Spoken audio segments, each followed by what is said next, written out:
الايام بتزيد حلاوتها، والخير اساس بركتها.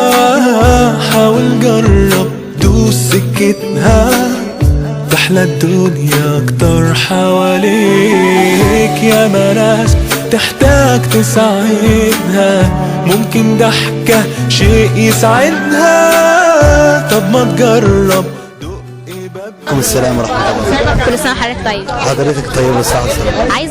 عايزة حضرتك تقول كلمة لجمعية حياتي عن اليوم النهارده. والله هي الناس كل هي بتفكر في المناطق العشوائية دي وبتقوم بدور منظمات المجتمع المدني، ربنا يجعله في ميزان حسناتهم ويوفقهم وكل يوم في المزيد والنجاح والافضل من الافضل للافضل باذن الله.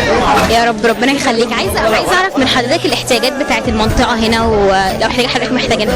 بحيث المنطقه زيها زي تكامل المجتمع المصري، يعني المناطق اللي هي بتبقى محدوده في العشوائيات بتبقى محتاجه الغذاء والمسكن والملبس، يعني بيبقى في احتياج دائم. هي المناطق يعني تابعه الاقاليم والعشوائيات، لان المنطقه لسه مستحدثه، لسه النور جديد والقطاعات الحكوميه حتى فيها المنشآت جديده.